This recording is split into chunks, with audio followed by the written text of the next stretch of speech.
Good morning. Today is Monday, June 23rd, and this is Before the First Cup with Zori and Lady Pitbull on UCY.TV. Good morning, lady. Hey, how are you? Monday? Yeah, okay. How about you? Wow. It's beautiful here, actually. I know you were saying it's really bad there. It's hot, dry. We're a Kindle box ready to blow, just to burn. It's terrible. It's terrible. It's horrible. It's just, I feel bad for you guys because it gets really, really hot here just for like 2 days. And then the front comes through and then we get a bunch of rain and it's all lush and green and beautiful here. This is like the best summer we've had in years. Wow. Honestly, I mean, it was like 72, 75 the whole weekend. It rocked.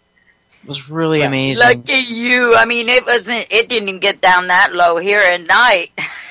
Wow, that's really amazing. Yeah, but we're used to it here. But, you know, I was looking at this, and how much do you pay for gas back there? We're pushing $4 a gallon here. Yeah, it said here, and it's shocking to me because it says the AAA Mid-Atlantic says the civil war in Iraq is pushing gas prices up in the United States. Drivers in District Columbia are paying $3.89 per gallon. That's 5 cents up from a week ago, and the national average is $3.68. We haven't seen $3.68 in almost 10 years here. We're at $4.29. Dang, man. Yeah, I mean, I'm going the average. And then it said in there, let me see, where did it say? It said the highest prices for gas was in Maryland and, where was that?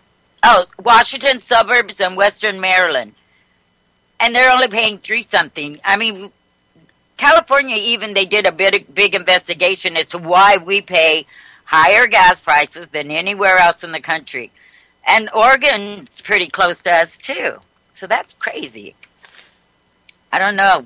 Do they draw the numbers out of a hat, maybe? I don't know. Yeah. They pull We'd be them in out hot somewhere. heaven if our gas was only $3.89 or $3.67. Absolutely. Yeah. I mean, I can remember, you know what? I remember before all the gas gouging started, I used to fill my Honda up with $7. Now it's like $40 to fill up my car that I have now. Oh, yeah. Yeah, I know. It's just like going, okay, I just put like $20 in and like I didn't even get a quarter freaking tank. And that I know, and then you see this big old trucks pull in and they're filling it up. It's got to cost them $100, $150 every fill up. Right. I know, it's ridiculous. I mean, people can't sustain that, and they're going to just use the excuse that's going on in the Middle East right now in Iraq to jack it up even more. I mean, it's they're full of shit. I mean, we think we're getting a deal when it gets down to $3.95 and $3.96. Then you go fill up your car right away. It's crazy. You know, it's crazy. I mean, it's bad when you're at the gas button. Let's see, should I fill up or should I pay rent this month? Right, exactly. Yeah, absolutely. And that's what most people are faced with. Either that or should I buy pharmaceutical drugs or buy food? I mean, most seniors are faced with that choice, which pisses me off. It just makes me angry. I'm so angry. And they just give them more and more and more of them. And what happens when your doctor gives you a prescription? It costs $150, but you have a reaction to it. So he says, okay, well, then we'll give you this one that costs $150. You lose that first $150? Right. Wow. I mean, yeah. You might as well just flush it down the toilet. You know what I mean? That's unreal to me. I have never gotten prescription drugs. I avoid doctors, always have. But that, you know, I mean, how rich do they think these people are? I mean, some of these people got to be going hungry to get that medication. Well, they are, and it's, most of those medications as well, if you don't eat with them, then, you're going to end up just tearing your lining of your stomach just apart, your intestines and everything. It's over a period of time, I mean, if you just, you don't have anything that these stinking meds can work on in your system, then the meds end up taking over. It's horrible. Well, guys, I mean, I want to tell you that Mr. Jimmy Funky, he passed the phones over to me this morning. So now I am able to take calls. So if you want to call in and just talk about whatever, 718-717-8296. That's 718-717-8296, guys. Call me, call us, and, let's freaking have a conversation. Especially if there's a topic you want to bring up or whatever. Let's go free-for-all today. Take our clothes off and go run around nude. Woohoo! Oh my! Woohoo! Okay, who wants to run around naked with us? Well, I usually do that. Actually, I put I put sheets and stuff over the railings of my my deck, and I'll go out there, man, and just tan out there. It's awesome. Yeah, I know I've said this before. I always say this on air, but hey, I don't care. I'm working on nose strap lines. You know what that is like? I have a security screen, and you can't really see through it unless you get right up to it and put your hands up and try and see through it. And I'll answer the door naked a lot of the time. I don't think I have to open the door. And nobody knows. It's kind of fun. You stand there and then nobody knows you're naked. Exactly. That's awesome. Yeah. Oh my gosh. It's pretty cool. I dig it. Another couple of days and we will not be wearing clothes in the house here if it keeps going up, and it's supposed to. Is it? Yeah. The highs are predicted to be 108. Whoa, are you kidding me? No. Dude, I wouldn't wear clothes either. I would just be sitting in my house and just not wearing clothes at all. It would just be so restrictive. Usually when it gets up there like that, we'll go out to the lake. Yeah, oh my God. Luckily the lake's right there. The river's only a mile away, and then the lake is probably 8 miles. So, yeah. Because you either got to be by water. I feel sorry for people that work outside because it's heat stroke time for me. Oh, I know. Yeah, especially if you're doing hard, construction work or just, or how about what I really feel bad for in the heat is those poor guys that have to, put tar on the roads. Oh, my God. Because that just generates all kinds of heat as well. And I mean, I've always worshipped the sun all my life. I've lived down in the Mojave Desert, and I loved it. But I just can't take it anymore. And a lot of people, even younger people now, I'm seeing that can't handle the heat anymore. It's a different heat than it was before. I mean, the sun is so much more intense, it seems like. I don't know. Dane says it's like the radiation getting through, because we're breaking down, our protection with all this spraying, which I believe that's true. Yeah, absolutely. Absolutely. It's kind of getting scary out there where you are. That's gosh, what do all the elderly folks do that Stay inside? Jeez. Stay inside. Yeah. That's terrible. Yeah, in fact, during this weekend, I was fireproofing my house all around here because I have a big field next to me, and it's dry already this year. Usually it doesn't go dry till middle of summer, but it's already dry, so I was cutting it back further away from the house and all. So, oh boy. Yeah, people better be ready, because it's just going to be one hell of a fire season. Damn right. Oh, God. Well, That's a bad deal, man. Mm-hmm. And you know what's really weird is usually most of the big fires that we get here, the big forest fires, are usually started by uh, uh, the Forest Service out there doing, a control burn that gets out of control. Mm-hmm. Almost every big fire starts like that. It's crazy. Really? So they're the ones who start it?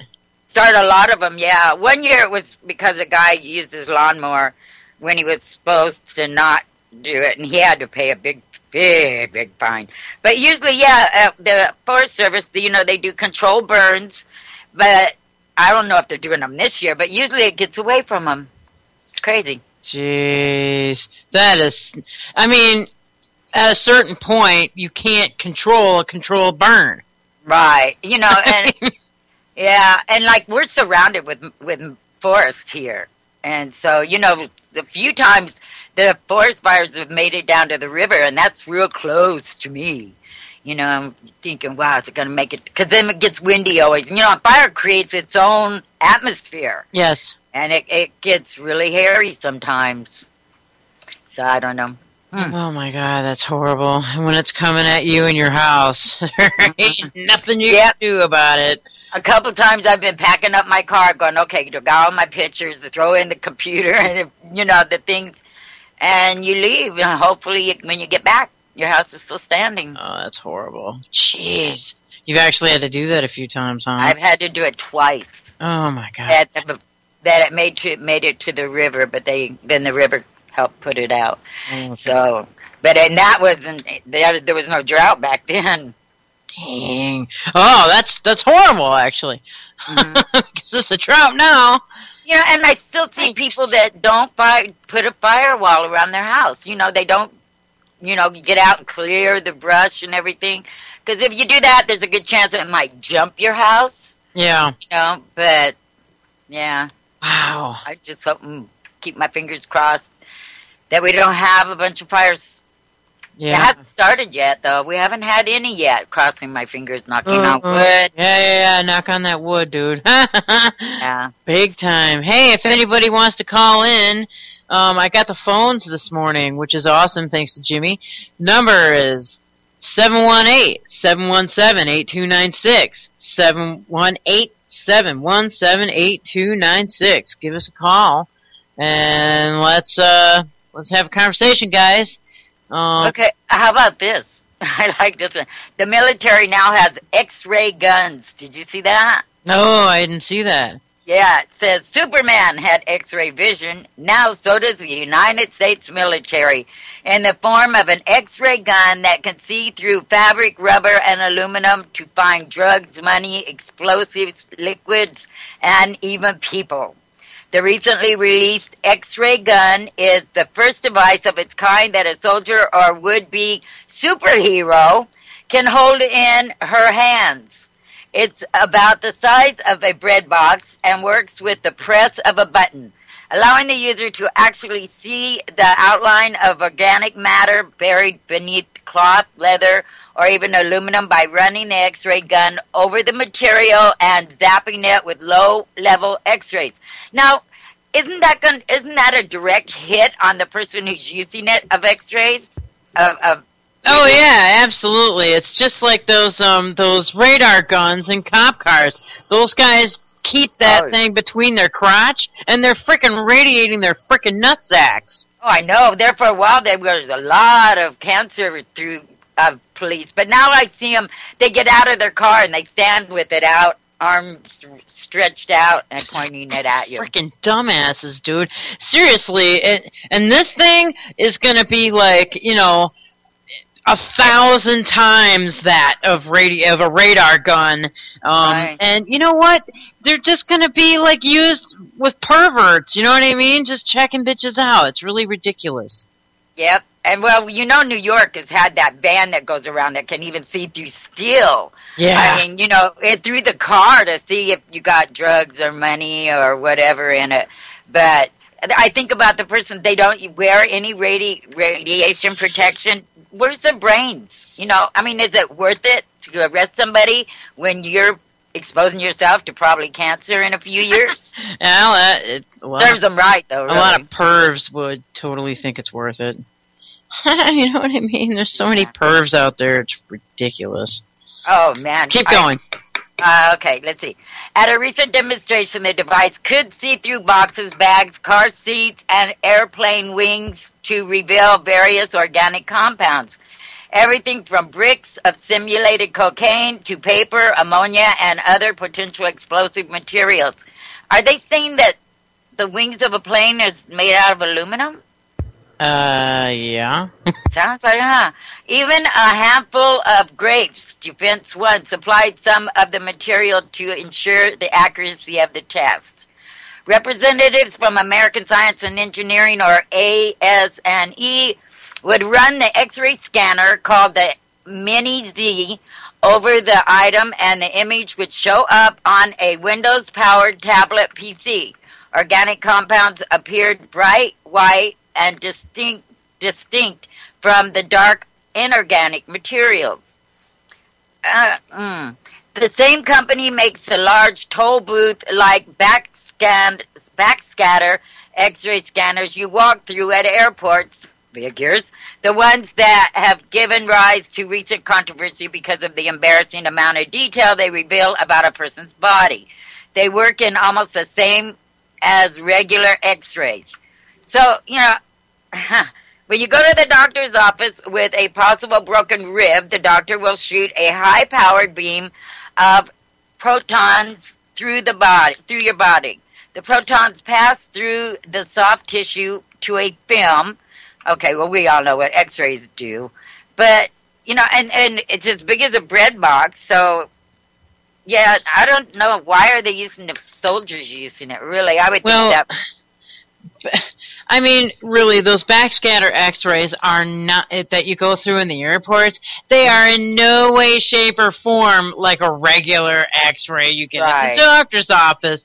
They're like 1,000 times more radiation that you get exposed to. Why in the hell aren't they being accurate in this freaking article? It's retarded. Right. They never are. You know, it's just like the smart meter, and if your bedroom is on the wall that smart meter is, you're going to be radiated all night long while you're sleeping, but they don't bring this up. And you know what? It won't be long before, when you get pulled over, the officer will just go, okay, let me x-ray your car to make sure you don't have any hidden drugs, without no warrant or nothing. Well, that's what this is going. This is exactly where this is going. Right, and they're going to point that radiation towards you. Exactly. This is all designed to usurp the Fourth Amendment of illegal searches and seizures. They won't even have to ask anymore. They're just going to look there with these devices. Yep. And I can guarantee you the freaking Department of Justice is going to start handing these things over to cops as well. I mean, this is where it's all headed. It's sick. Yep, it is. Keep going if you want. That's about the end of it. It. Then they just go on more about how much radiation, which I don't believe. It's always more than they say. What are they saying about it, though? That it's only as much as an X-ray at the dentist, but even that's too much. If you get it, shit. That's even too much if you go in on a regular basis, and according to how many times you get pulled over by police, or they'll probably have them at their little DUI checkpoints. Oh, sure. That are now driver's license checkpoint, warrant checkpoints, insurance checkpoints. I mean, there's a whole long list that they go through now that when you go through them, not just DUI. Oh, absolutely. And people do it. People, they actually answer all the questions, and, you know, I mean, I've only been through one checkpoint, and it pissed me off, and I refused to answer the guy. I go, you don't need to know that. You can tell already I'm not drinking. I have no alcohol in my breath. See? And I blew in his face, and he wanted to know where I was going, where I was coming from, and all this, and I'm going, that's none of your business. And he called his supervisor over, and I told him too. I go, it's none of your business where I'm going. I'm not drunk, so let me go. And it took a minute, and then he said, go ahead. But, you know, Why do people just readily give them all that information? Why do they need to know? Well, because they're scared and they're training to be slaves and, da-da-da-da-da-da. They don't know their rights. That's the bottom line right there. Yeah, they even put it in the paper when there's going to be a DUI checkpoint. They just don't tell you where. And so anybody that's out at the bar, everybody's looking for it. And then wherever it is, everybody goes back to the bar and says, okay, checkpoint's here. Right? Yeah. Jimmy just messaged me. He says, I wonder if you can sue a trooper for shooting you with a radar gun with the intent to do bodily harm. Hey, wow, that's a good one. Hell yeah, it's a good one. I absolutely had to mention that because it was so good. But Thank the problem you, Jimmy. is, you would have to wait till you got the cancer, and then you would have to prove that, because it takes a while before you get the cancer. Right, that's plausible deniability there. So, it's just like the X-ray machine at the airport and stuff. So, I don't know. It's this militarization of our police force, man. It is getting so bad. I mean, not one beating or killing a day, but it's up like, I don't know, in a dozen across the country. Well, sure. Absolutely.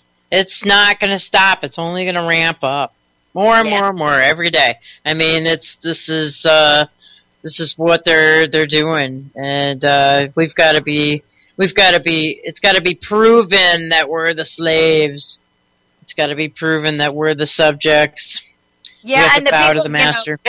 Those things usually don't make it in the news, and so you still have these people that think cops are awesome and they're out there to protect us.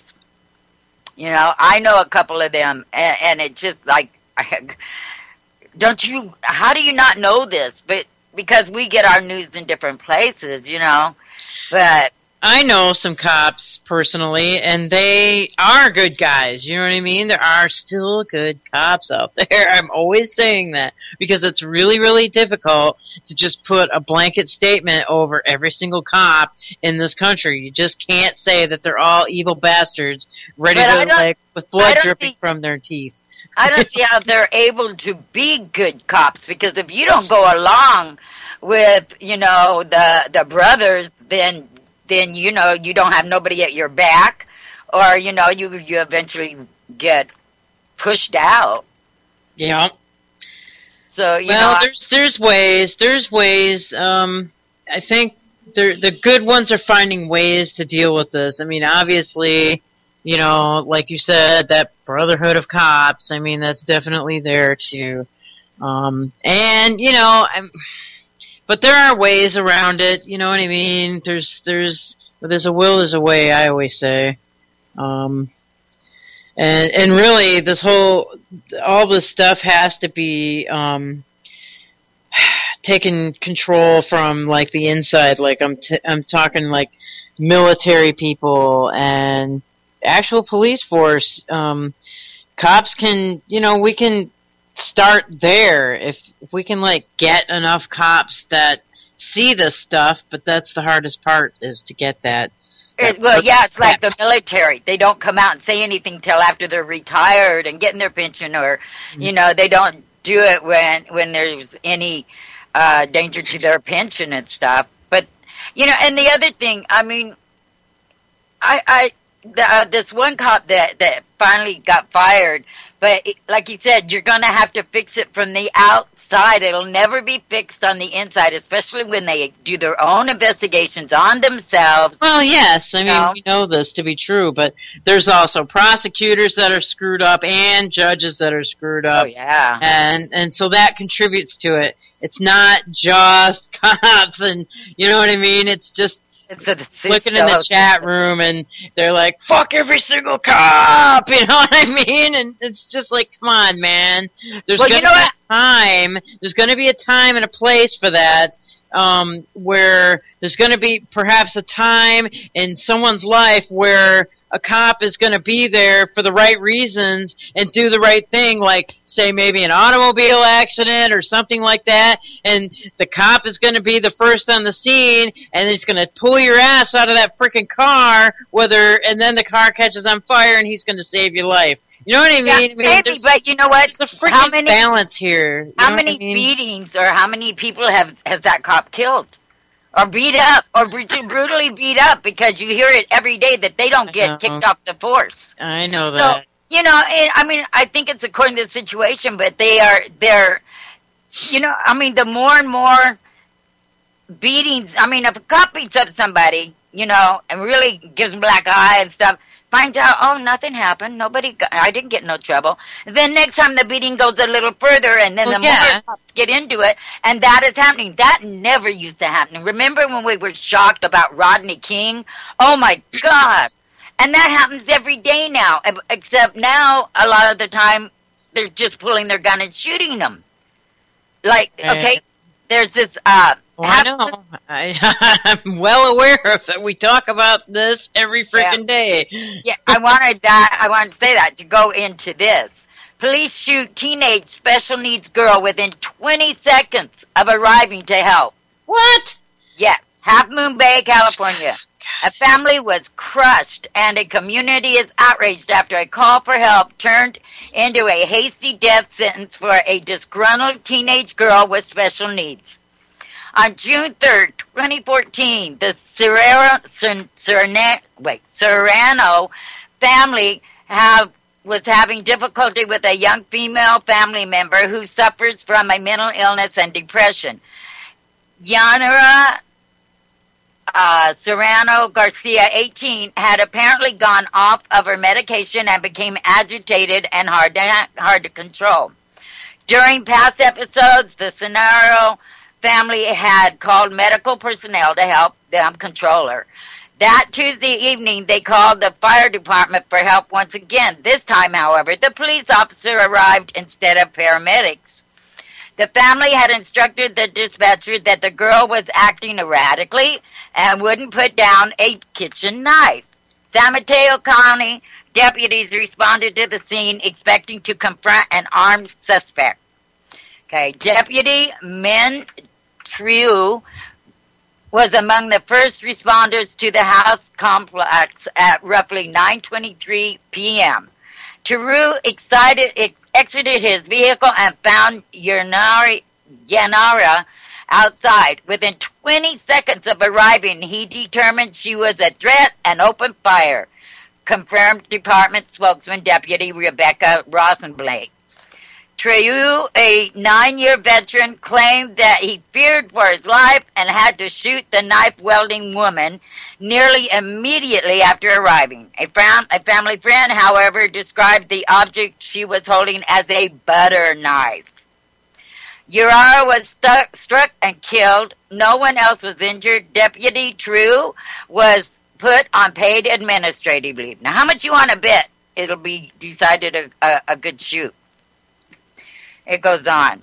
The family sparked outrage across the community. Yara's friends and family described her as having special needs and that police officers may not have the training to deal with people with health issues such as hers. And you know they should, because of all the people that are on SSRIs, they should be ready to handle, you know, someone that's off their meds or whatever. But no, the first thing they do is pull a gun and shoot.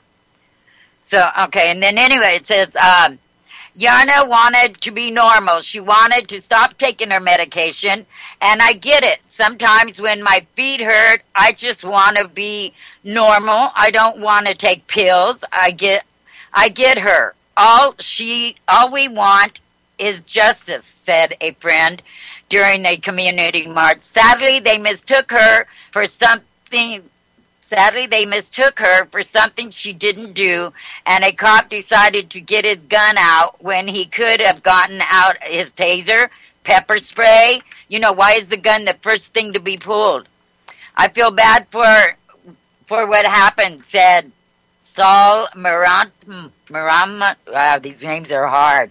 Her cousin. I don't know why this officer couldn't understand what was going on through her life, or could have done at least something better than to try and take her life away, you know?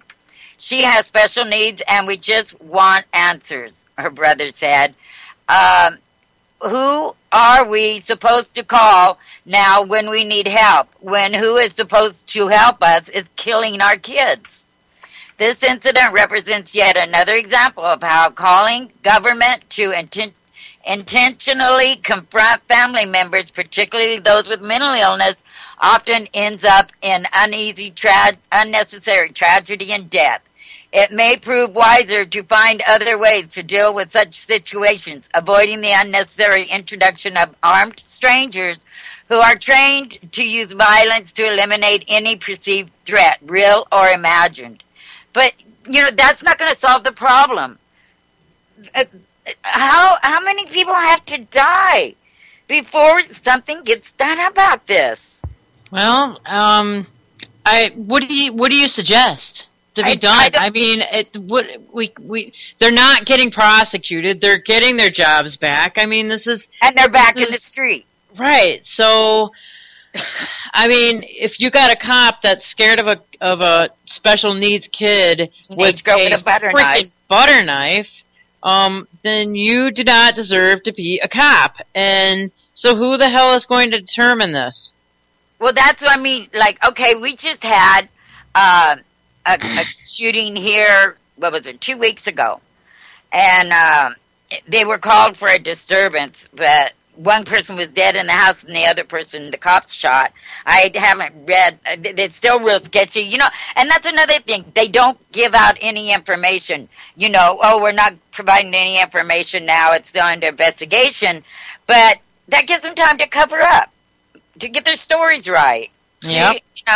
And I don't know. In these cities where it's happening a lot, the people should be, and they're demanding that these cops get fired and charged with murder. I mean, a butter knife is not a threat, especially from a little girl and a big man. I mean... Right. I don't know. And it's just like accepted. Like, okay, these people are marching. That's good. They're doing something. I don't know. I guess the judges, if a judge, doesn't... Yeah, I don't know. That's a hard one. We got to stop it, though. Next, it's going to be your kid or someone you love. And then it just, I hate it. I hate it. I hate it. I hate it. I hate having my friends be scared to drive to the store, afraid, if a cop pulls me over and he's not in a good mood, I could end up dead. That's not no way to live. No, it's not. And I agree with that. It just... I say this all the time. The unions are partially to blame about this crap. Oh yeah, the police union. I mean, because it's really very difficult to get a cop fired because of these unions. Right. They don't, it's incredibly difficult. So it's like... Yeah, why are unions, they were the reason why cops don't get fired when they're in a shoot, because they're put on paid administrative leave. That was all the union doing that. But how do you break up the union? Exactly. I mean, so it's not just, that cop needs to be, prosecuted. Right. So if you got to have judges that will do that. That's the key. Which you don't. You got to have prosecutors willing to press the charges, which you don't. And then you got to have the higher ups within the law enforcement agency willing to put their foot down and say, hey, you guys can't get some freaking balls and stop acting so scared out there of every little shadow that crosses your fucking path. Right. And that's not happening. Yeah, and they always say, well, they have a dangerous job. Well, they knew when they went into law enforcement that they would be a, and right. And when I was growing up, you did not hear about cops shooting innocent people. And it was dangerous then, but they weren't killing people. It's just the more, now, if you want to be safe, you almost have to become a cop. And then you have a license to kill. It's really what it comes down to. That's exactly right. And they hire guys, just like I've said it before. Yep. It's like pyromaniacs all, you know, they typically will become firefighters, and if you like to kill people, then hey, become a cop. Become a cop. And also, we have the factor of guys that are overseas in Iraq and Afghanistan and everywhere else. They come back here, and these are the jobs that they can get. Yeah, and they like to kill, so, you know, and there are that really enjoyed it, and they get addicted to killing people, and that does happen. But why? Yeah, we it's really, okay, we got to get it to the judges then. If a judge keeps not charging, like that one case killed me. I can't help it, Kelly Thomas. It comes up in my mind every time I hear of a shooting or a beating, and the cops are set free. And in that community, when those cops killed him, they went back and wrote a report like it was no big deal, and they weren't even going to investigate it until the people of Fullerton got and demanded it. And then, you know, then even the chief pressed charges against the two main ones that were beating him, and you've seen his face, and they were let go scot-free. Not even, nothing. And that just, I don't know why the people in Fullerton weren't up in arms about that. What, is he already out? You know, people forget that quick. Yeah, well, yeah. I mean, this is the deal. I mean, there's ways we can change this shit around, but, you know, it's as long as they've become militarized by our own government, this is the way it's going to keep going. As long and as militarization happens, it used to be, you know, your cat was stuck in the tree, cop come along and freaking, you know, come get the damn cat out of the freaking tree. And, you know, a couple years ago, I was at the Detroit fireworks, right? And I saw a cop, literally, I saw this. And it was, like, hard to believe my eyes, but I freaking saw it, and I'm going to say it on the air right now. Oh my God, this is like crazy. The cop actually stopped a kid on the sidewalk and bent down and tied his shoe for him. Holy shit! Oh my God! You know what I mean? That's amazing! But, I mean, that's what, you know what I'm saying? Wow. I think I would have fainted. Right! I mean, I was like, my God, I wish I had gotten that on freaking video just now. Because, really, when cops do, like, good stuff out there, what they're supposed to be doing, you know, you gotta get that on tape, too, but nobody does, right? Yeah, we always hear things around here. A balance you gotta have. I'm a Libra, right? I don't know if this has anything to do with it. Probably not, but I try to create balance within my world or whatever. So, well, that's the only thing ever reported here is when cops do something good, or they you know, they help this person, or they went out of their way to do this. That's all we hear here. And whenever anyone is killed, it's played way, way down. In fact, I can't remember any cop ever being charged or going to court over any killings in Redding, California.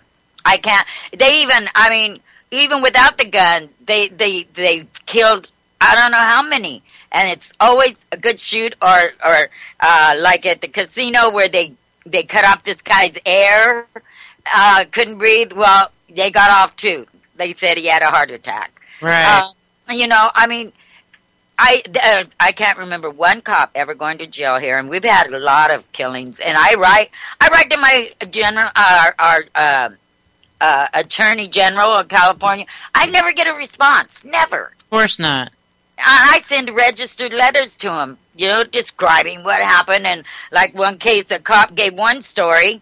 3 months later, when they went back to court, his story changed. I mean, completely.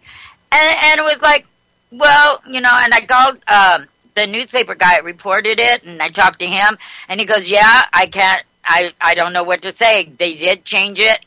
And I got all of this information, and I sent it to the attorney general here, and I sent it registered, so he had to sign for it. I never heard a word. Yeah, well, that's exactly how it works.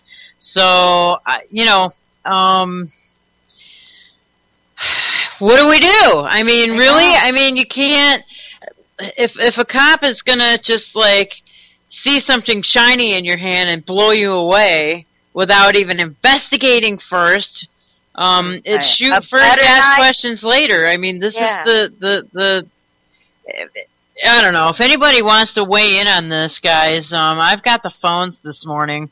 718-717-8296. If you got an opinion about like what we should be doing with these crazy ass cops that are out there, give us a call and weigh in. 718-717-8296. Yeah.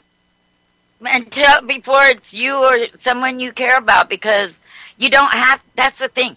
It used to be, okay, don't break any laws and you were fine. You didn't run the risk of encountering police. That's not true anymore. You know, I mean, like, I don't know, it's crazy. Like a butter knife is a threat to a cop. I mean, come on. Yeah, I mean, and what he doesn't especially if it's obvious that they're like, you know, special needs or whatever. I mean, you can control that. And he had other options. He had a stun gun. He had a taser. He had a billy club. You know, why go straight for the gun? And 9 years veteran. I wonder how many other shootings he's been involved in.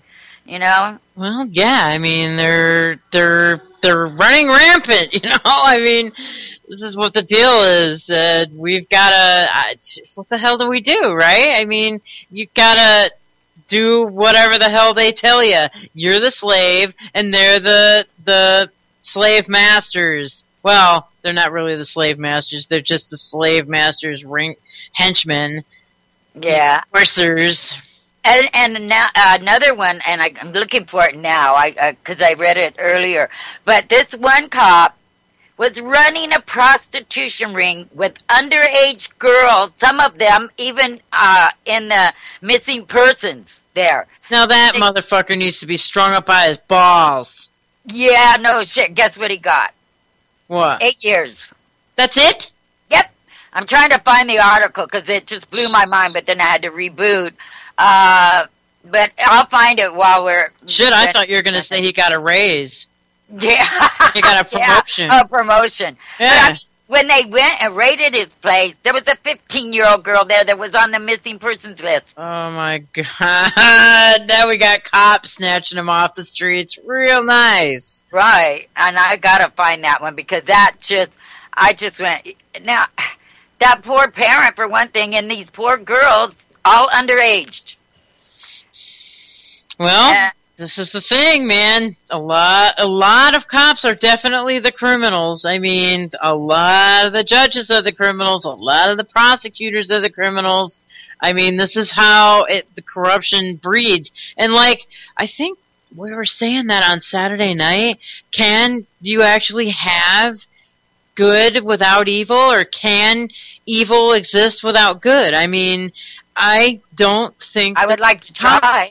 I'm sure it's nice to try that, but I think that you're always going to have elements such as this. I mean, I'm sure that if we start digging like back in the 50s and the 40s and the 30s and the 20s, I'm sure that we can find many, many, many incidents of cops, you know, shooting people, but I mean the numbers now are unprecedented. But you know, I'm sure that corruption and all this crap has existed like before us. You know, I could almost stake my life on that. You know, I mean, I don't think not everywhere. I don't remember growing up hearing about cops killing people. We always liked cops. I mean, I respected cops right up until probably 15 years ago was when I started getting leery of them because of reading things and seeing what was really going on. But before that, I thought most cops were on the up and up as far as, you know, going out and helping people and not killing people. Right. But it's obviously it's increased exponentially now. Because you know, back then, way back when, you know, cops weren't being militarized now. I mean, that's what Posse Comitatus is all about. However, now that the posse comitatus has been gotten rid of by the Bush administration, now this is what we're seeing. This is why it's becoming exponentially insane. The insanity is rampant right now. Well, Obama said it in I don't know how many speeches. We need a civil defense just as strong as our military, and that's what he's doing. He's building a inland army, I guess you'd call it. Yeah. Oh, yeah. Yes, absolutely. But I don't think people thought this is what he meant when he said that. I knew that. I knew what he meant. I knew exactly what army, yeah. Why? Because Bush set the stage, and Clinton set the stage before him, and then Bush Sr. set the stage before that, and freaking Reagan set the stage before that, and freaking on and on and on. Carter, Ford, Nixon. I mean, all this shit has been set, all the stages have been set for the predecessor to come in and implement the shit. Right, and the NDAA, right. Obama swore he wouldn't do it, but who would? Hillary, can you see Hillary with that ability? Oh, yeah. Oh my God, don't even, if you want to see more cop killings, I mean, just, when if she gets appointed. I don't think, I hear people go, she's going to be our next president, because there's no one running against her. But, look, her book, it fell off of the top 10 in the first week. Yeah, that was so honest. The fact that it got into the top freaking 10 is because it was artificially put there. Mm-hmm. She's such. So she doesn't have. She's not as popular, I think, as they're trying to convince us. And she had a ghostwriter. She didn't put any of that shit down on paper. It's a total. So she paid somebody to do it. Blah blah blah blah blah. It's the same shit that they always do. She's just yuck. And I was reading this one part. They put this little part in there about her, and they're saying that Obama made her say that was it. That all started because of a video in Benghazi, and she said she called Bill, and Bill, said, well, maybe you should resign, and she said no because she didn't want to, mess up her career. But she's now blaming it all on Obama. Well, she said, oh my God, see, this kind of shit pisses me off. She said in front of Congress on the fucking witness stand that the buck stops with me. Right. She said that on the stand. I remember it very distinctly, but now. Yeah, and in the book, she says that Obama called her and told her, to play it down. And because it was, a few days before election. And right. So. Oh, yeah. That's how they operate. I don't think she has a chance in hell to be I hope not. I don't think so. I think it would be a bad move on their part. To tell you the truth, I think, they're not even doing anything about all the illegal crap Obama's doing, so. Wait. Yep. Somebody is. I was just reading it. It's South Dakota, I think. Yeah. Republican Party calls for Obama impeachment. And this is from the Argus Leader.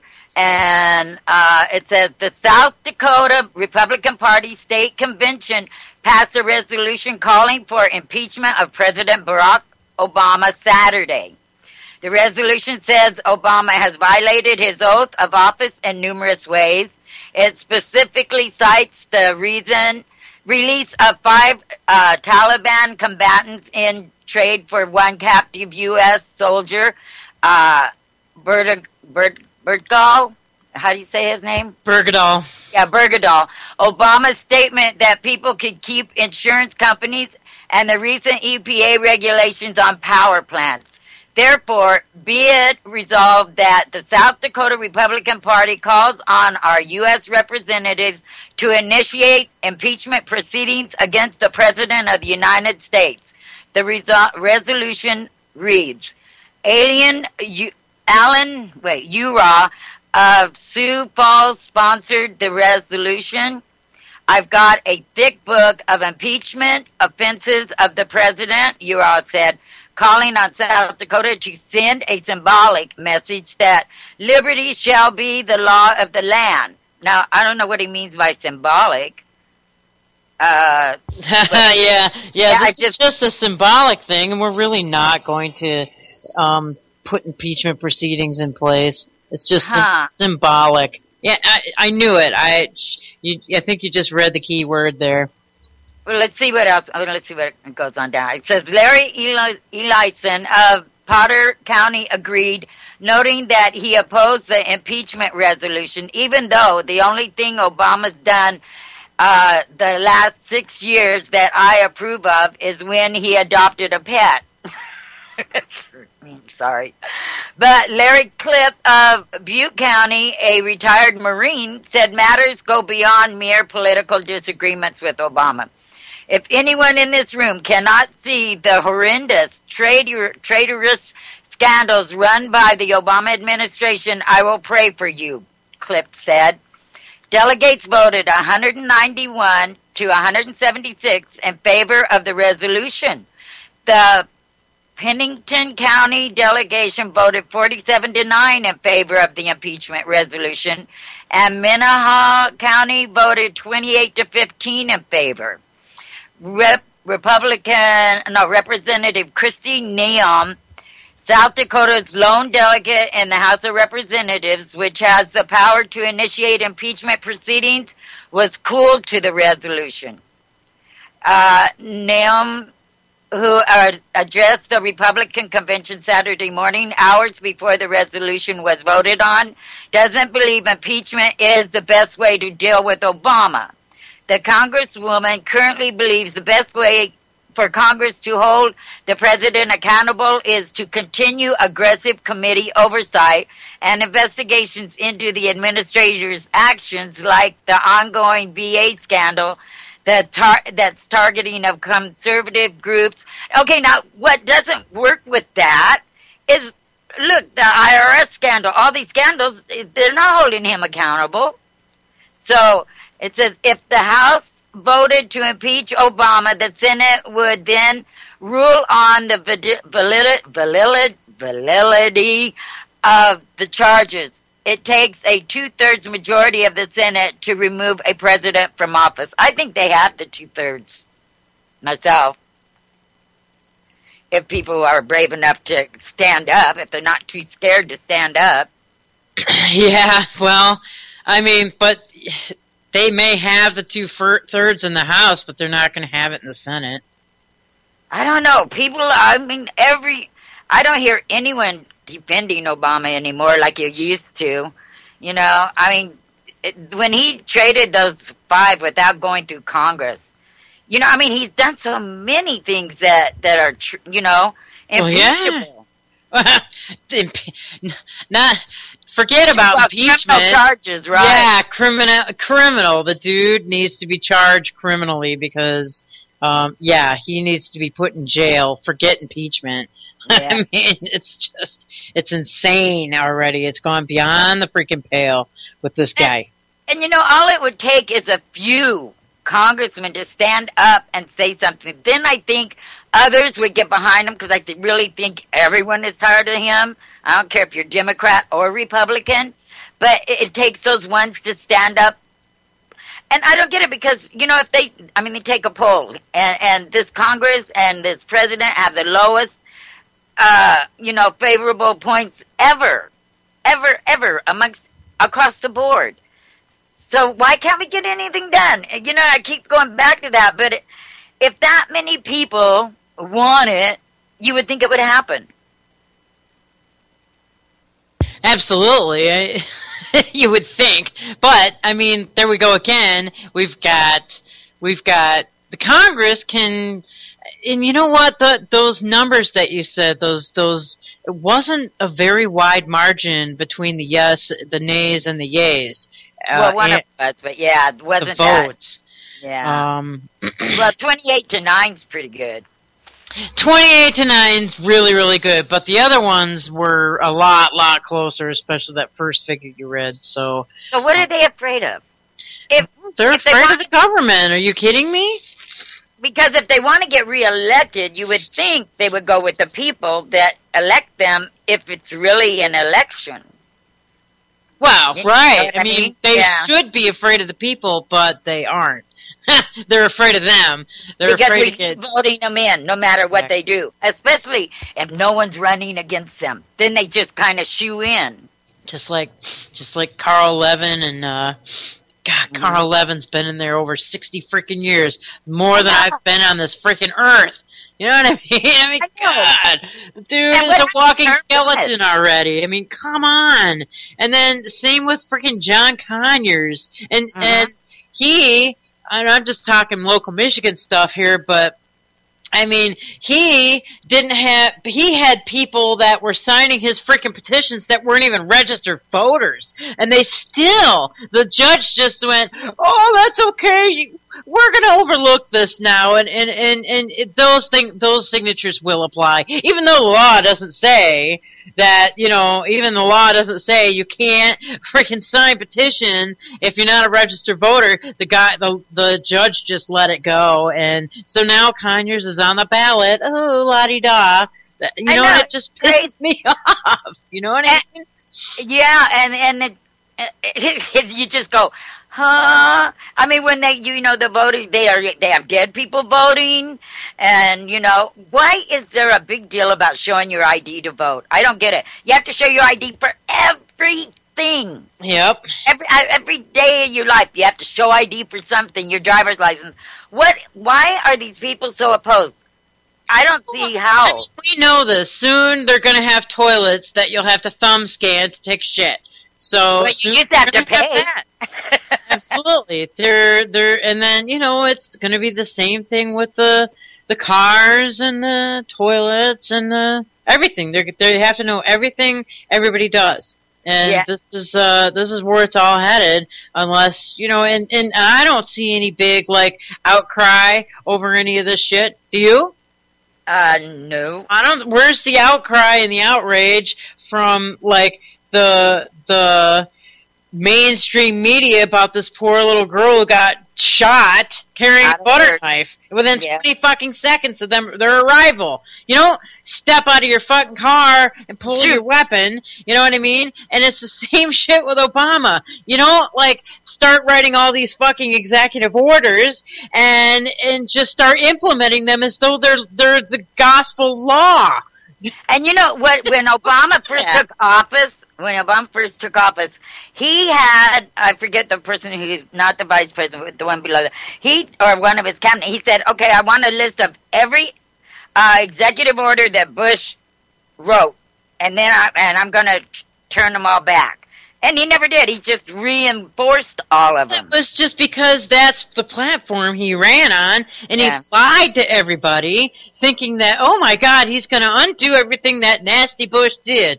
And that's where I tell people, and over, everywhere I see anyone writing, oh, the Democrats this, oh, the Republican that, I will put in my 2 cents.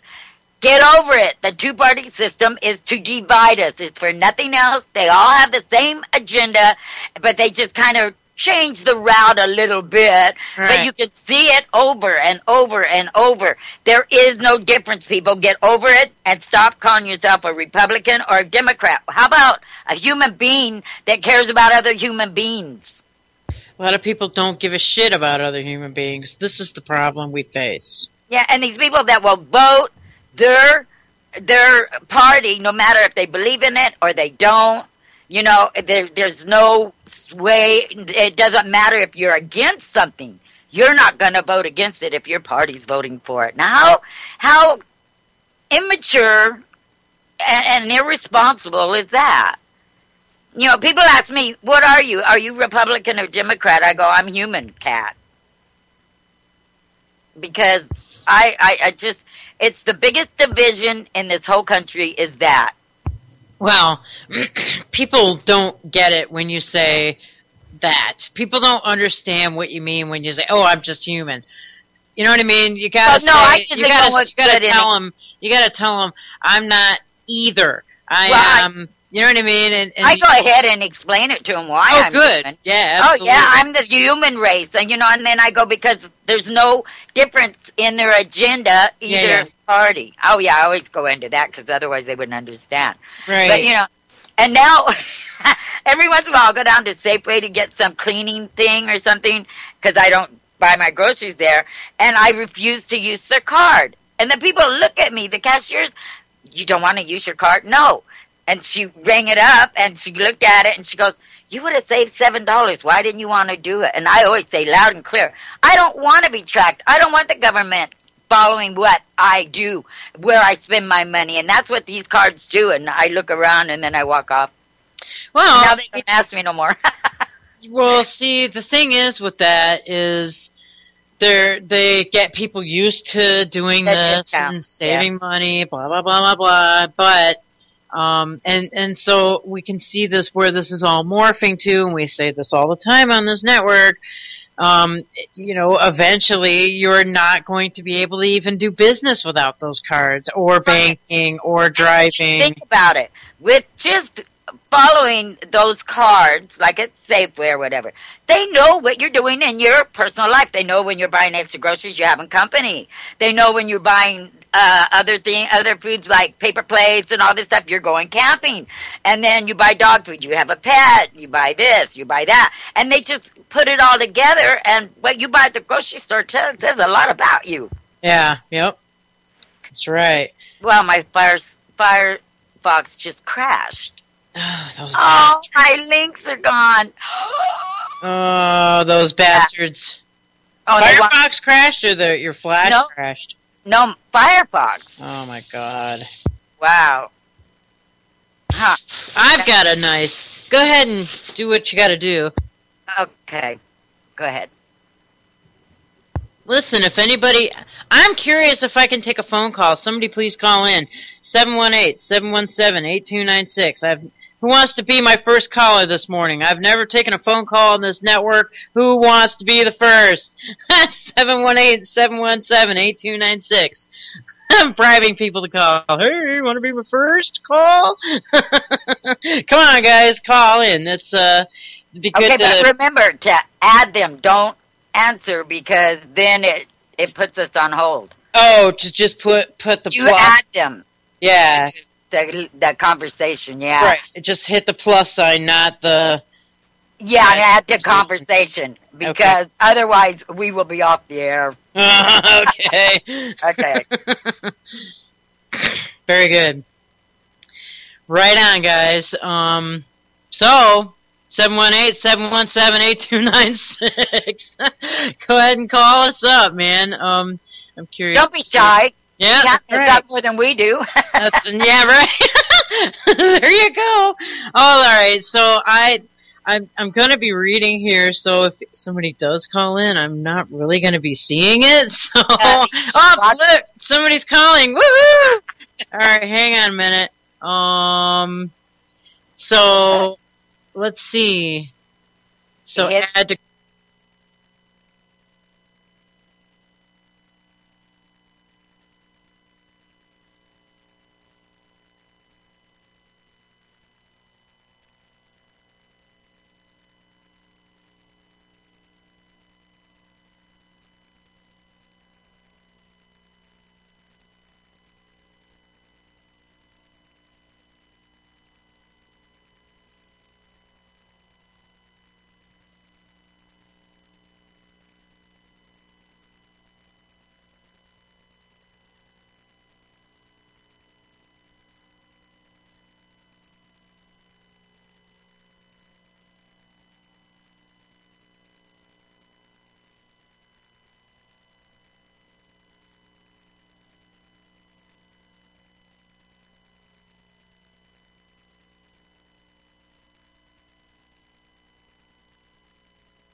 Oh, we're back.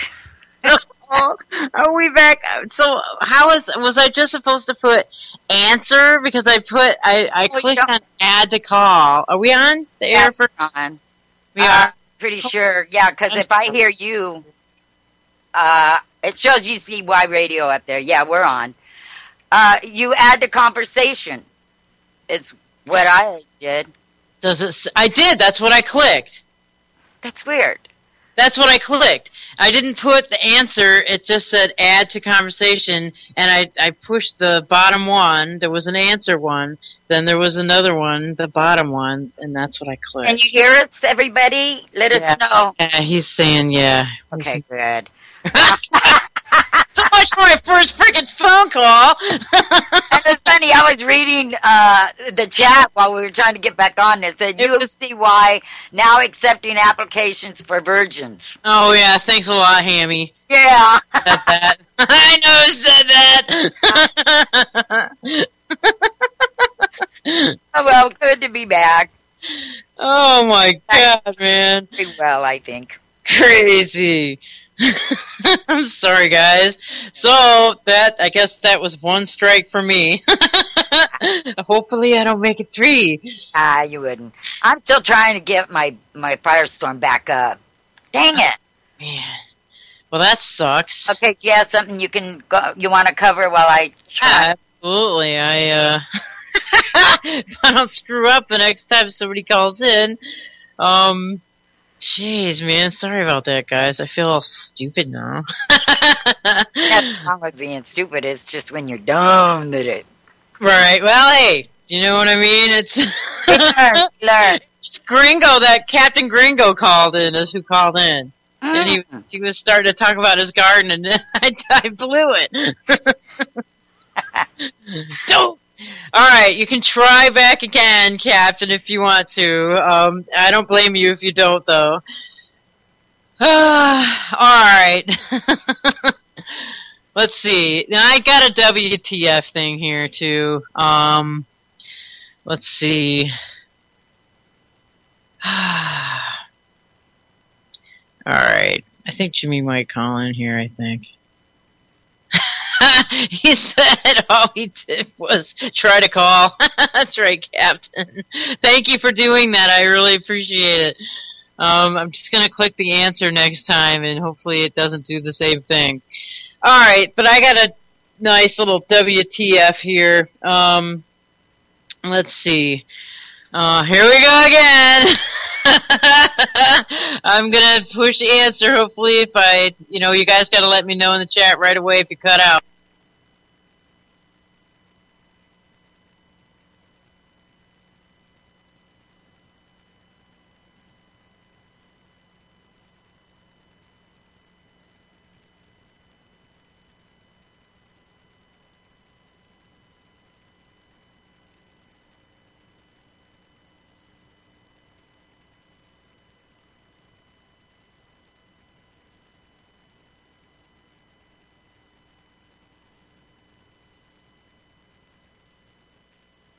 Are we still on?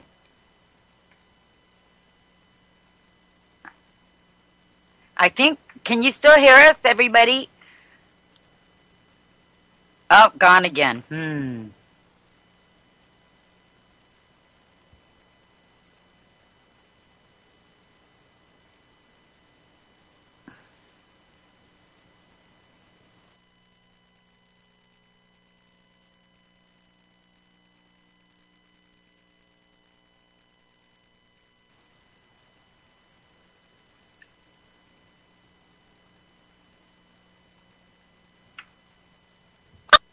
All right, you there? Right. Yeah, we're back. Holy crap, I guess I'm not equipped to taking these calls. Jimmy just tried to call in just to test, but there's no, I don't know. Add to conversation? There isn't. No. I mean, I clicked that the first time and it clicked us off, so I'm sorry, you guys. Huh.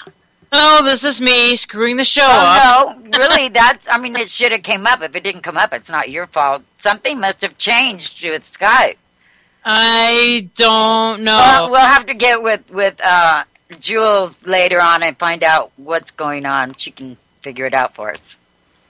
So, Go ahead with your piece that you were going to do. Holy crap. Sorry about that. Yikes, man. Now I'm all embarrassed. Duh! Everybody in chat room's getting crazy. Woo! Alright, I'm just going to go to a WTF story because, I don't know, just because. Alright, here we go. Another freaking call. And this call, it just doesn't say. Let me see. Nope. No. I don't know, guys. This is not. Let me try that. Hey, maybe I got it. Did I get it? I don't see. He didn't come on. No. How do I do that? Nope, he hung up. Well, sorry. I couldn't answer the phone. Yikes, man. Sorry, guys. This is like a train wreck. Train wreck radio. Thanks to me. I think Gringo tried to call back again. I wasn't gonna go. No, he hung up. He hung up. Sorry, Gringo. I guess it's an epic fail on my part. Well, we'll go through the WTF story, I guess. Here we go with Skull and Boner John Kerry. He says he's working hard to have lesbian, bisexual, and transgender ambassadors. What? That's what it says. With everything that's going on in the world, he's working hard towards that? Yeah, that's exactly right. Absolutely. It says, with much of the Obama administration's foreign policy in tatters, John Kerry is clear on at least one goal he hopes to achieve by the end of his time as Secretary of State: having lesbian, bisexual, and transgender ambassadors representing the United States. Oh my God. Now, could you imagine him sending a transgender person to Russia? No, to like Saudi Arabia or something like that. I mean, really? Really? Although I think it's good to have him working on something like that instead of foreign relations. Oh man, that's rough. Well, I mean, oh my God. I mean, that's something about Obama. I mean, I don't have problems with lesbians or bisexuals or transgender people. I have no problems with that. But when you go to these other countries that will cut your either sewn-on pecker or your real pecker off for being like that, that's putting yourself and the country in danger, wouldn't you think? Well, yeah, and besides, what is our government? Why does it concern our government in the first place? You know, I mean, it's another form of division. You sent a drag queen to Saudi Arabia. I'm not kidding. You will be beheaded on the spot. Mm-hmm. Yeah, you know, I mean... Some of these other countries, I mean, you're going to send, like, a freaking drag queen, right, to somewhere like... you know what I mean? It's just not going to wash, and everybody is going to line up on our borders and want to take us over. You know what I mean? Just, hello. I don't know. Oh, it's not going to work, dude. It makes you go, Yeah. All right. It says, in remarks to JLIFAA, formerly Gays and Lesbians in Foreign Affairs Agency's Pride event in the Ben Franklin Room of the State Department, the Secretary ran through a litany of accomplishments by the Obama administration that benefit the LGBT/gay community. During his speech, Kerry said, if confirmed, Ted Osius, it says Osius. This guy's last name is Osius.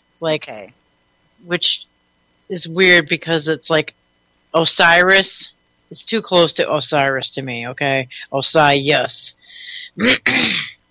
Ted Osiris, nominated by President Obama for the post in Vietnam, would be the 6th openly gay U.S. ambassador currently in service. Well, I mean, ambassadors are okay, I guess, if they're just, if they're openly gay, but if you, start, dressing in drag while you're in when you're in, you know what I mean? Come on. When you're out at night. I'm so very proud, he says, I'm so very proud of the progress we are now making in appointing LGBT ambassadors. I worked with the committee here at the State Department, with the D committee, and I worked with the White House. As a result, Ted Osiris, sitting here, whom I've known for a long time, and his family, I know, will be the first openly LGBT officer nominated to serve as an ambassador in Asia. And on confirmation, he's going to join 5 openly gay ambassadors who are now serving their country. I'm working hard to ensure that by the end of my tenure, we will have lesbian, bisexual, and transgender ambassadors in our ranks as well. Wow. Okay. You know what that's going to say to foreign countries about us? Yes, absolutely. Yeah. Absolutely. And, I mean, I'm not, I mean, yeah, I don't care what someone's sexuality is or anything like that. But it's not how you go and represent your country as, I don't know. The things we concern ourselves about, our Congress concerns themselves about is very troublesome. Right. Well, it's all just part of the psychological operations on us to, right. wear away at the moral fabric of society as a whole. I mean, I'm not just saying that as some, right-wing Christian crazy wacko. Right. I don't know how that feelings, just sounded. Yeah.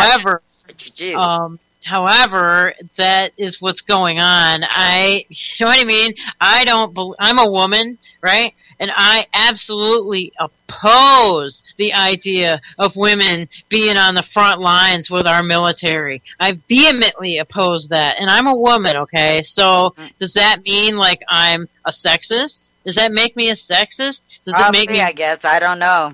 Does it make me homophobic or racist because of my opinion that I don't think, we should have, transgender and, drag queens representing our ambassadorship throughout the world? No, I just disagree with that. I disagree with it.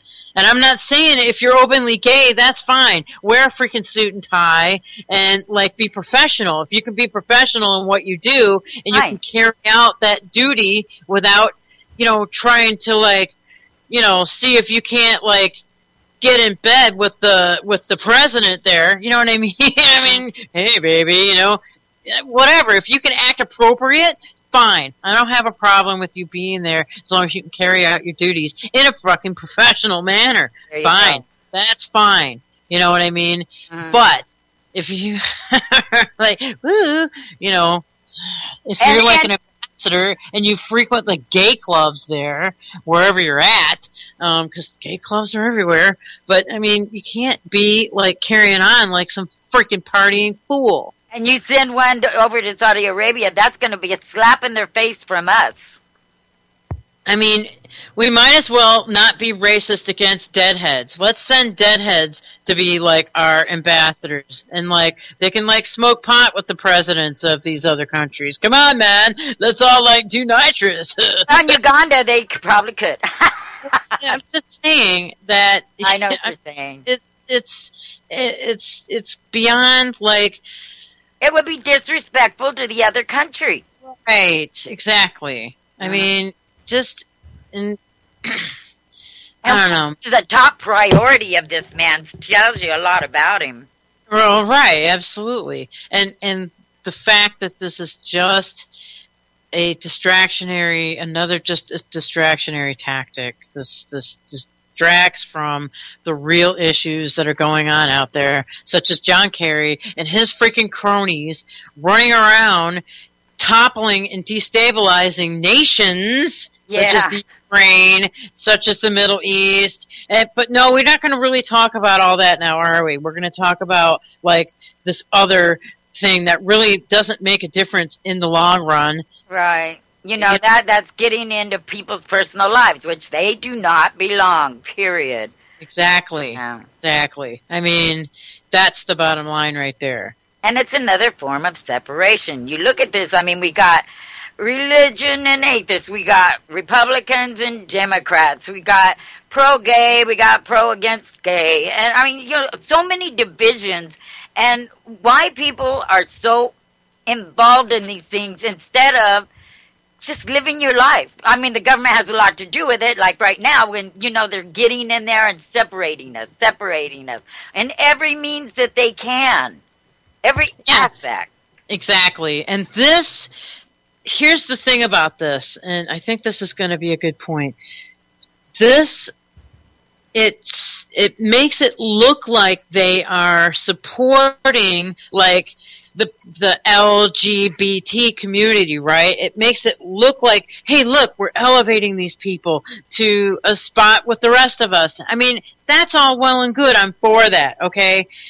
But they're using it as a distractionary tool to distract you, the people out there in the gay community, from what's really happening around you, what's really happening out here in the world. They're distracting you with these little dog and pony, little fairy dust issues.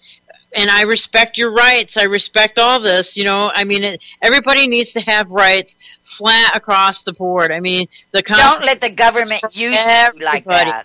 Yeah, they're using you just like they're using the Mexicans to come into this country for you know, the red carpet. They're using them as an agenda to divide and conquer, and that's exactly what they're doing.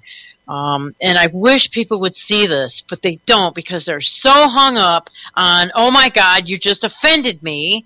You just offended me. You're so offensive. You're being offensive by the way you're talking. Well, oh my God, you just pulled you have a butter knife in your hand. I'm offended and I'm fear for my life. That's the elevation where this shit's going to go up to. This is the natural progression of thought processes that have been mind controlled upon us. So,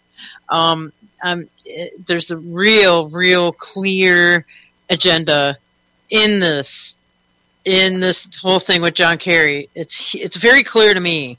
I mean, but do you think anyone listens to John Kerry anymore after all that shit he did over in the... Oh, obviously the LGBT gay community definitely has that's true. Him right now. They've got their ears up. They're listening to everything he's got to say now. You know That's true, yeah. But yet they don't understand where Long Devil comes from. Long Devil? Wow, that's John Kerry. How is he? That is his Skull and Bones name from Yale University when he was in college. His senior year in college, he got the designation of Long Devil, which means the tallest person in that Skull and Bones fraternity, which isn't a fraternity, it's a secret society. So he was the tallest member of his class that year, and so he procured the name Long Devil. Yeah, they do give him their little Skull and Boner names and everything like that, and if you want to talk to a community that John Kerry has personally offended, why don't you talk to the Native American community, because they got Geronimo's skull up in their tomb there in university, and they will not give that back. And so people need to understand like whom they're being manipulated by, and John Kerry is manipulating the gay community all at the same time, and he's taking you people for suckers, okay? He's using you people as a platform to change the frickin' subject. Exactly. And, you know, and most people don't see it. They think, oh, they're finally getting recognized. But that's not true, No. you know. And they probably won't pick an ambassador. It's the same thing with Obama being quote-unquote black when we know he's half white, and the white side of his family is part of the bloodline, right? So, and which is the only reason why he's there in a presidency position, because of the blood. And they needed him for division, you know. Right. They need for absolutely further division of the black community against everyone else. You know what I mean? Right. The first black president, so black people figured they have to support him, but that's changing too. More and more blacks say he's not representing us. Right. He's done more damage. Because, yes, he's definitely done more damage. I mean, just because he's, you know, you got a bunch of food stamps, but it doesn't make it that the blacks have finally reached some kind of pinnacle utopia here. He's a sellout, man, and he sold every one of you out. It's just like John Kerry is selling the gay community totally out. Sure, there can be, like, scattered, but now if there is some kind of an agenda where they make, like, the entire, like, Congress gay and the entire Senate gay, wouldn't you have a problem with that? Right. I don't have a problem with that.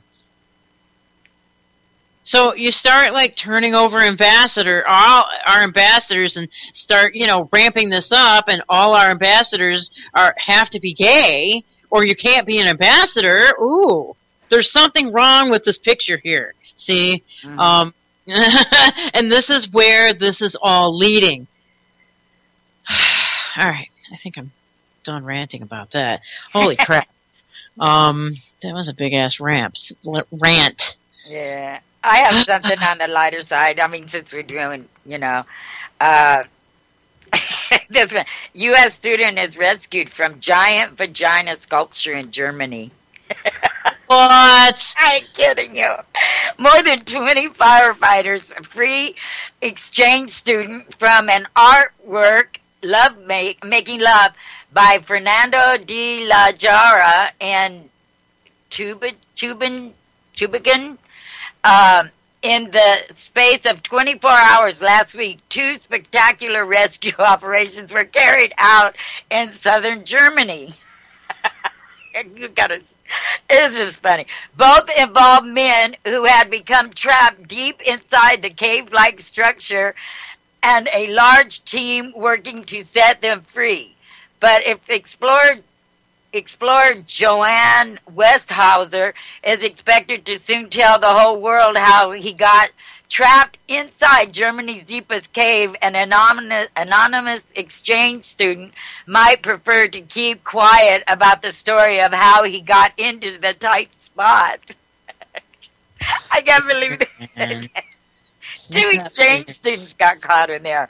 And on Friday afternoon, young American in Tübingen had to be rescued by 22 firefighters after getting trapped inside the giant sculpture of a vagina. The Making Love artwork by the Peruvian artist Fernando de la Jara has been outside Tübingen's University Institute for Microbiology and Virology. I haven't heard that one, since 2001, and have previously mainly attracted juvenile sniggers, whatever that is, rather than adventurous explorers. So I guess this is becoming a problem with Americans climbing into this giant vagina sculpture over there in Germany. Can you imagine? Why in the hell do you have a sculpture like that in the first place, man? That is nasty. Know. But it's a brick, and it shows this guy trapped inside and couldn't get out. Oh, my God. And how much of a dumbass do you have to be to crawl? Come on. Oh, I mean. Oh, boy. I don't know. It scares me. It scares me how stupid people are. I think it's funny. You know, he probably wanted to, you know, come home and brag about, you know, being inside one or something. I don't know.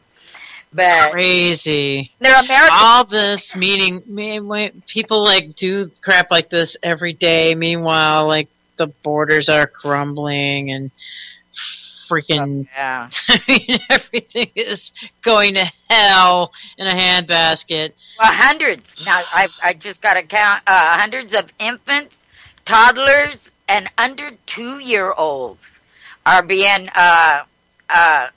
taken into custody at the border. Hundreds. Infants, huh? So how are the infants getting there? Are they A brother or sister carrying them.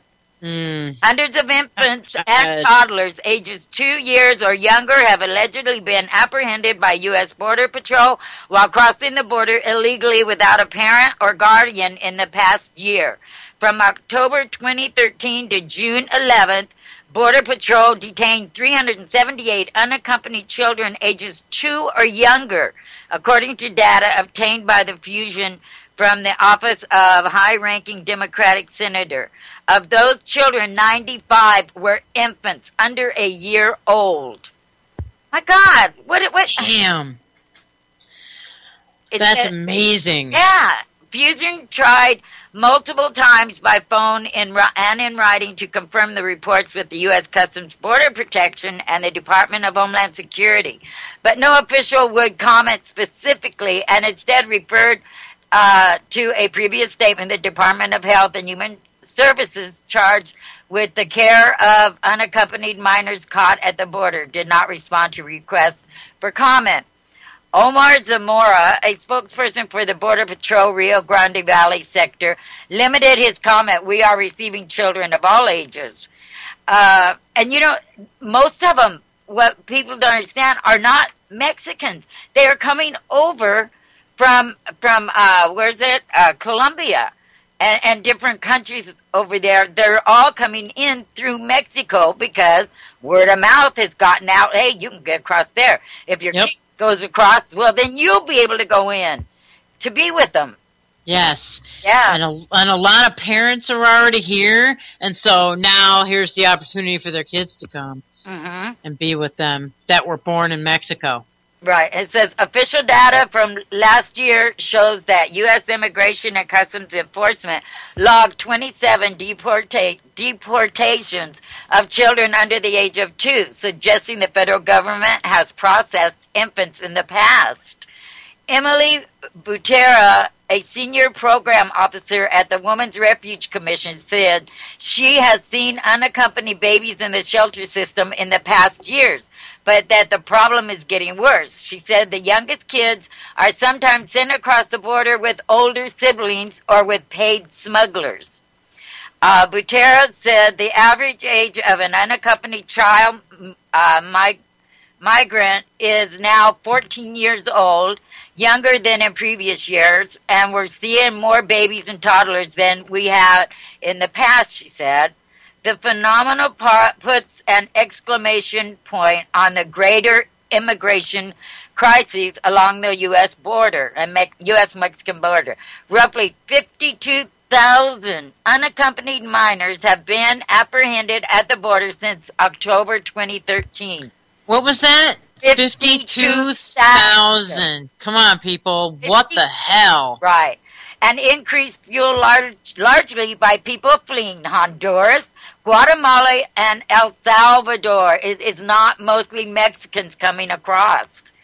In response to what the White House has called an urgent humanitarian situation, the Obama administration on Friday announced major policy changes to step up enforcement of existing immigration laws. Here we go. He's going to make these people citizens. I'll bet you any amount of money, and then they can bring their parents. Oh, sure.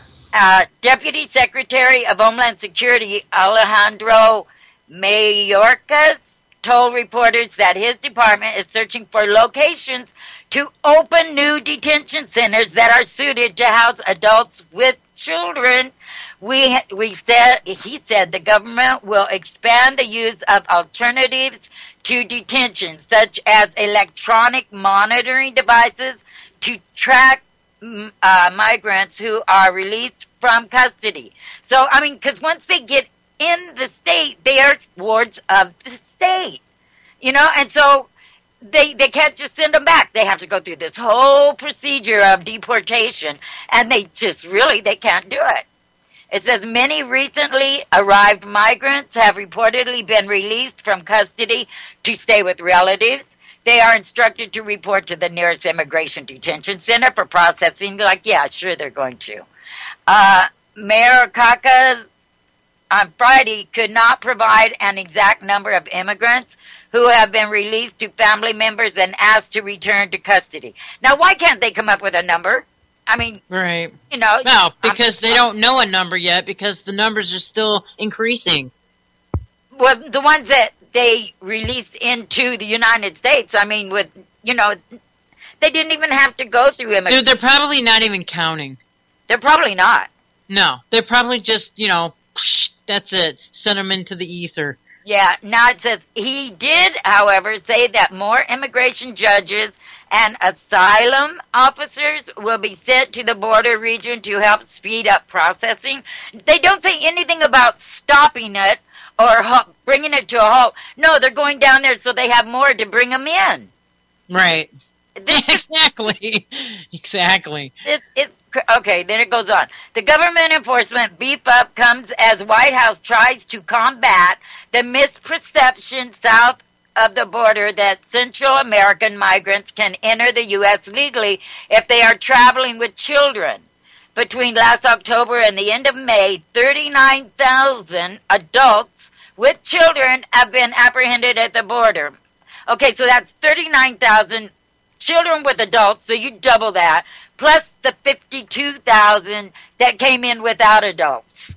This is a lot of people. I mean, this could fill cities. Yes, it could. This is exactly the freaking plan. And the fact that Obama wants to provide $1.4 billion to take care of these people when our American citizens are homeless on the street without food, and our children are on the streets without food because their parents can't find jobs. This is the final nail in the coffin of America, people. I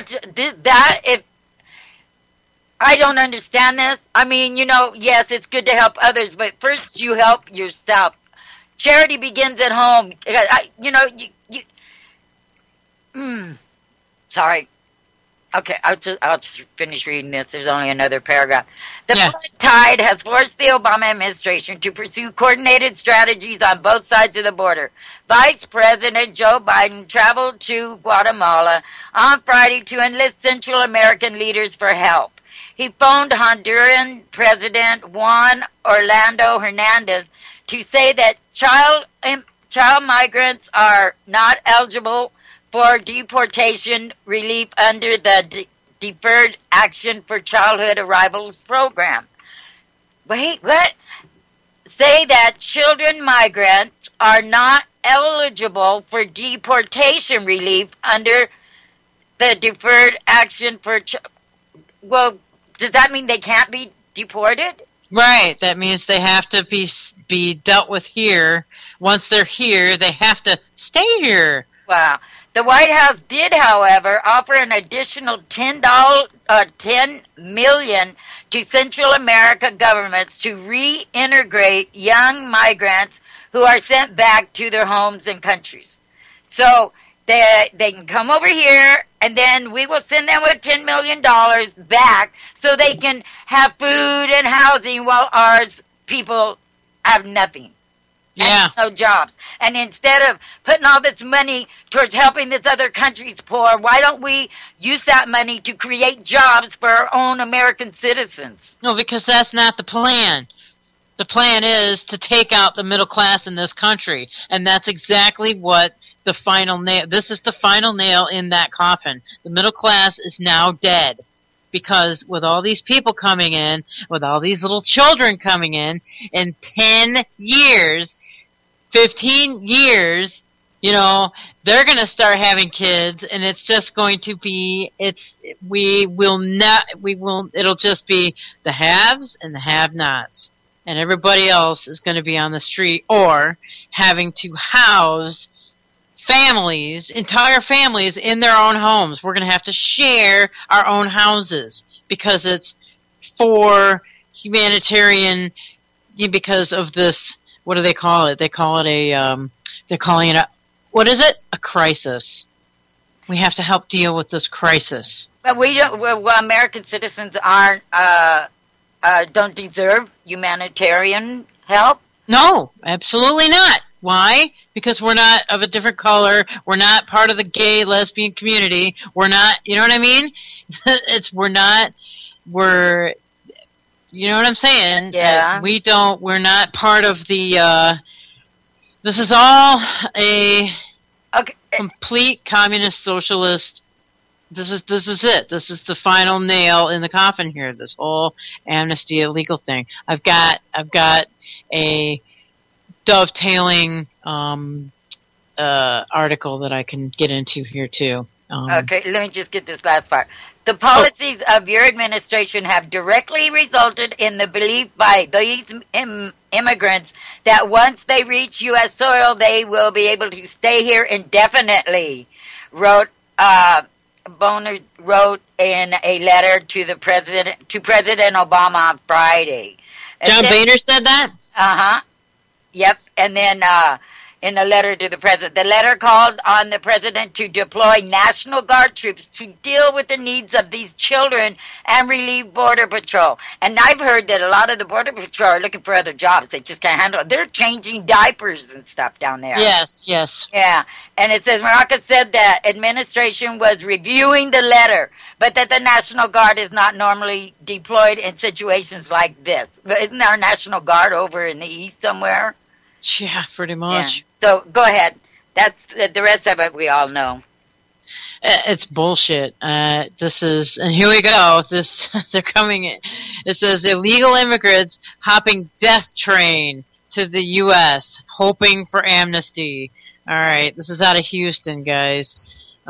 Thousands of illegal immigrants are flooding into the U.S.-Mexico border, and the problem isn't likely to get better anytime soon. In a mad dash to make it to the U.S., many of the Latino minors are hopping aboard a network of Mexican freight trains. Oh, here we go, I'm going to butcher this, called El Tren de la Muerte, or Death Train. They're called death trains. The phenomena may support claims that the Obama administration's lax stance on immigration is encouraging thousands of children to put their lives at risk.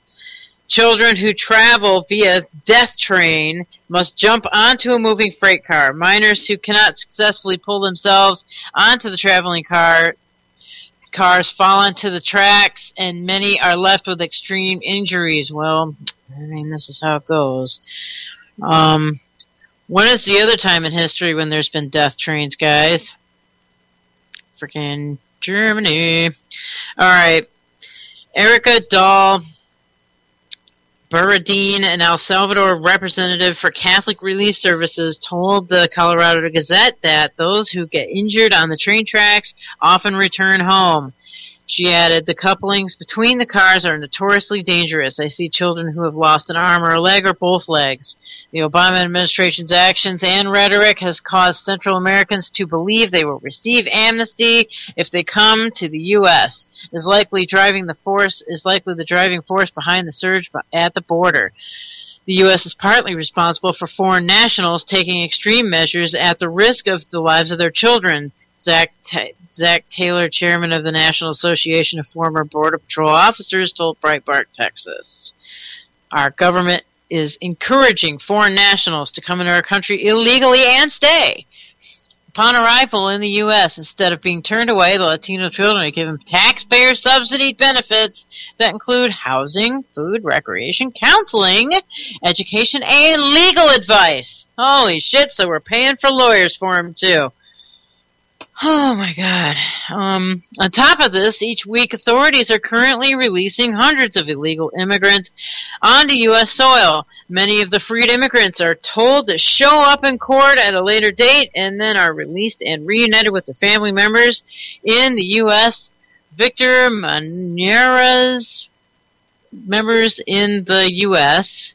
Victor Manera's, a professor of the University of Texas, El Paso, former chief patrol agent of the Tucson sector and former chief patrol agent in the El Paso sector, told Breitbart Texas that the migrants are, quote, scheduled for a hearing sometime in the future. They promise to show up and then get released. They then often call up relatives in Central America and tell them they got released, right? So, so here we go. It's easy to imagine that the release, coupled with the benefits while in custody, only further incentivizes minors to hop on the death train. Despite such considerable factors, the Obama administration has claimed no responsibility for the young lives being put at risk during the trek north. The only reason for the spike in illegal crossers, the White House claims, is the violence and poverty in the migrants' home countries. That's bullshit. Yeah, they've always had poverty and violence in these countries. Right. Hello? Come on. Department of Homeland Security Secretary Jay Johnson claimed at a press conference earlier this month that he is not encouraging illegal immigration in any way, shape, or form. Sure. It's bullshit. That's such bullshit. I don't know. Oh my God. Okay, and it's just, guys. And like Arizona's complaining, California's complaining, New Mexico's complaining, and they're also, a lot of them, they're just putting them on buses, sending them to these cities in other states with no money, no nothing. They don't know what to do when they get there. They get off the bus and there they are. Right. They're actually, let's see, officials seeking shelter for young illegal immigrants throughout Island Hotel. Oh my God, here we go. Hang on, I gotta get rid of this ad. This is interesting. Hang on, I'm gonna read this. Humanitarian tragedy crisis at the U.S.-Mexican border took a weirdly comic turn in Grand Island on Friday. This is up in Niagara, guys, New York.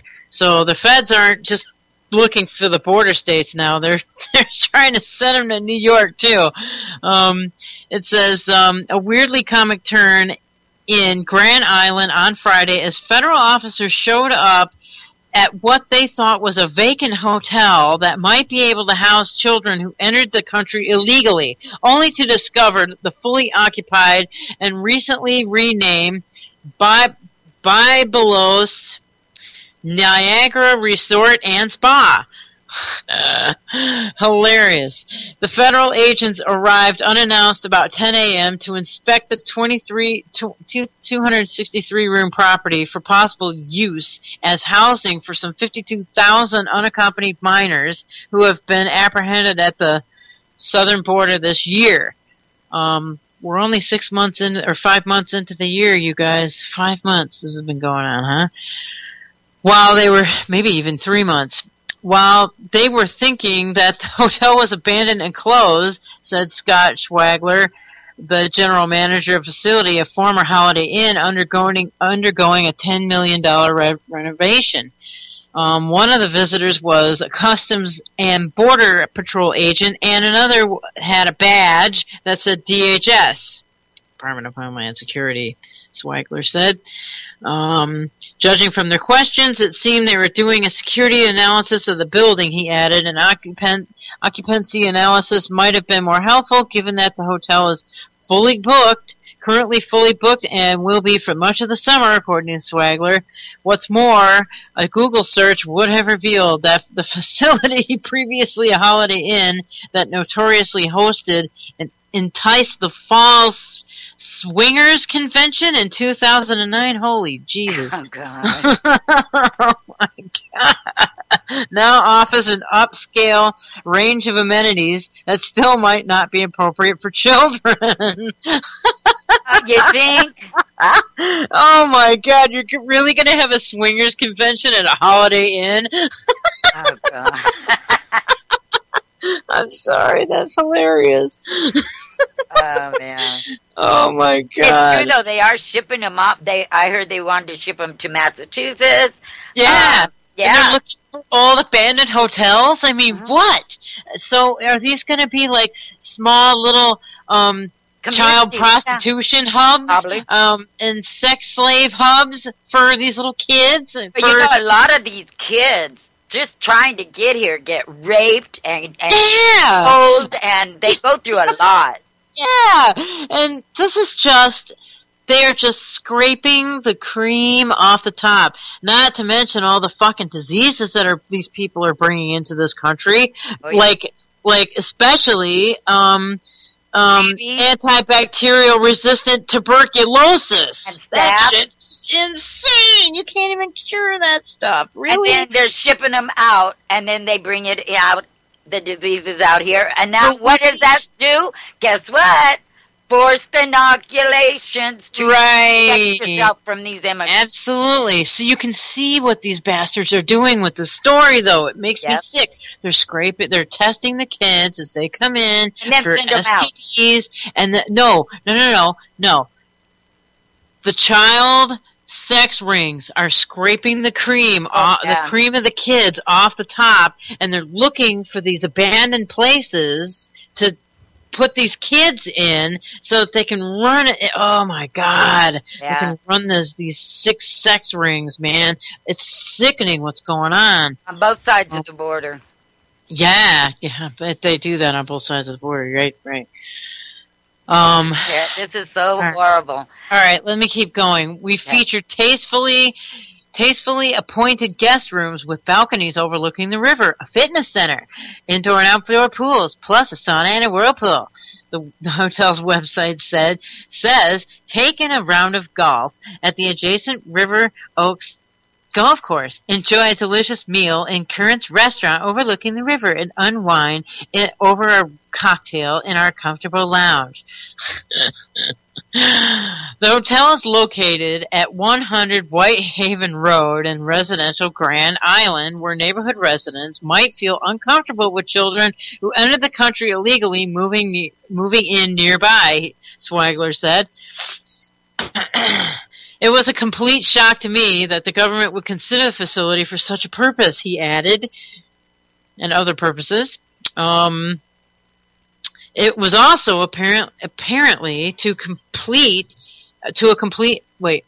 it was also apparently a complete shock to the government agents to discover the Barbados Niagara Resort and Spa is really like. Barbados Hospitality Group of Dubai joined 2 local partners. Ooh, this is interesting. That's interesting. Barbados Hospitality Group of Dubai joined 2 local partners, downtown Buffalo developer Roger Trentle and Buffalo General Medical Manager Surgeon Dr. Fadi Dagger, to purchase the hotel. In January of 2013, the new owners already have spent at least $4 million on renovations, Swagler said. Well, they plan on making their money back somehow, don't they? Well, yeah, but I mean, they're saying that we're already in business. You can't bring them here to this facility. After seeing the facility, government officials, who did not leave business cards, of course, left telling Swagler it looks like it has been a mistake. How that mistake was made remains a mystery. Well, you know what? A crisis can put us into martial law, and then they just take that building. Oh, sure, absolutely. But it's kind of interesting that you got like hospitality groups in Dubai freaking buying up our freaking old hotels and renovating them and then setting up shop. That's kind of messed up, don't you think? Mm-hmm. Same with China buying up our land. That's right. It's the same thing. Well, we are in such so much of the land of the free, home of the brave. Oh my God, we've been so much of the population. It's just la la la la la la la. I'll go here. Oh, I'm going on vacation. Oh, I'm doing this. Nobody seems to notice or even look at the real crisis here. It's not just the children coming over. It's the breakdown of this country. Yeah, let me continue reading this. Swagler said, this is pretty interesting. Swagler said the agents told him that AQUEST, a Quest Development, an Amherst company that recently developed a new federal building in Buffalo, recommended the Grand Island site to the federal government. Michael Huntress, a Quest's founder, did not respond to a phone call when seeking comment. That's interesting. Local officials and members of Congress did not know the building was under consideration for housing children living in the country without legal permission until Friday afternoon, when they received an email from Fatima A. Kuvas, Deputy Assistant Secretary for Legislation at the Department of Health and Human Services, where the Administration for Children and Families Office of Refugee Resettlement is trying to accommodate all the new arrivals. So let me read that again. Administration for Children and Families, Office of Refugee Resettlement. When did they come up with that one? Mm-hmm. All right, I got to keep going. This is interesting. The U.S. Department of Health and Human Services and General Services Administration will be conducting an initial assessment of Lexington Commerce Center in Rochester, New York, located at 1600 Lexington Avenue, and the Babalos Niagara Resort in Grand Island, New York, located at 100 Whitehaven Road, to determine whether it may be used as a facility for temporary housing children who have come in the United States from other countries without an adult guardian, wrote Sarath. Asked via email about HHS ending up inspecting a fully occupied resort and spa, Kenneth J. Wolf, a spokesperson for the Administration for Children and Families, did not reply. And when questioned for details of the plan earlier in the day, Wolf would only say, "We do not identify the locations of regular/permanent unaccompanied alien children program shelters for safety and securities of minors and staff." Yeah, sure. That's the key. That was the key. I gotta read that again because that was absolutely key. When questioned... Shit, here we go. Oh my God, we ran out of time, guys. Sorry. Oh. Done. Well, we'll take it up tomorrow. Yeah. Thanks for hanging, everybody. Sorry, big old scrub. Bye. Bye-bye.